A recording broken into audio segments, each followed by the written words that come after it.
Hello everyone, my name is Nafita Slani binti Farizukanain and this is my groupmate. Our today's topic of discussion is vicarious liability. In this video, we will be talking about introduction of vicarious liability, essential of vicarious liability, principle of vicarious liability, and the last one is relationship under vicarious liability. Now, let's start our video. Our first topic is Introduction to Vicarious Liability. Now, what is vicarious liability? Vicarious liability is a theme of law of tort. Basically, we can say that someone else will be held responsible for the acts and omission of others. Now, coming to the meaning of vicarious liability. Vicarious liability is a legal doctrine that assigns liability for an injury to a person who did not cause the injury, but who has a particular relationship to the person who did act negligently. For example, Mr. Abu worked as a pickup driver in a school. His main work is to pick up the students from the school and drop them at their home. In this situation, while he was on the course of employment, he hit someone because of his negligence. However, that person claimed for damages. But as Mr. Abu was working on behalf of school authority and the accident happened during the course of employment, so the school authority will be held responsible. Now, coming to the essential of vicarious liability. The first essential of vicarious liability is there must be a certain type of relation between the parties, like master and servant, principal and agent, or partner in partnership firm. The second essential is the wrongful act must be committed by someone else. The third essential is the wrongful act must occur during the course of employment. Relation in vicarious liability. Vicarious liability arises from the relationship between parties rather than from fault. It means responsibility is imposed on one party because of actions committed by another. Another name for vicarious liability is imputed liability.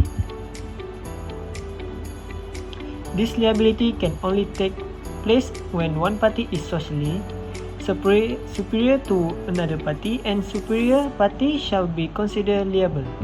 Some of the examples of this relationship are master and servant, and owner and independent contractor. Principle of vicarious liability. Generally, a person is liable for his own wrongdoing, and one does not bear any obligation for the work done by others. The general rule of vicarious liability is that liability of one person for the act done by another person may arise. In certain cases, liability can arise on third parties also.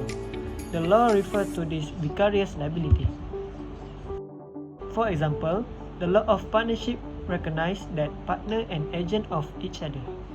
Therefore, one partner can be liable for the default of another. Vicarious liability can also arise in the course of employment due to the master-servant relationship between employer and employees. Now, I will talk about related cases of vicarious liability. The first related case is Mattis vs. Pollock 2003. Nightclub employee had worked as a bouncer to keep order at the door. On July 24, a customer attended the club with his friends. Upon seeing them, the bouncer attacked the customer violently and the bouncer fled. When he was surrounded by other customers. When he arrived back at the club, he had stabbed one of the customers from behind and caused the customer to suffer paralysis. The trial judge found the club owner not responsible for the stabbing of one of the customers. The owner hired the employee despite knowing that the employee was an aggressive person, and the attack on the customer represents the culmination of the incident that began at the premise. The second related case is Beasley vs. Curry, 1999. This foundation is a non-profit organization. The organization has hired an employee to be a total intervention child care counselor. The employee worked for years until the foundation received a complaint. The result of the investigation found the man a pedophile and abused a child in his care. The worker had died soon after.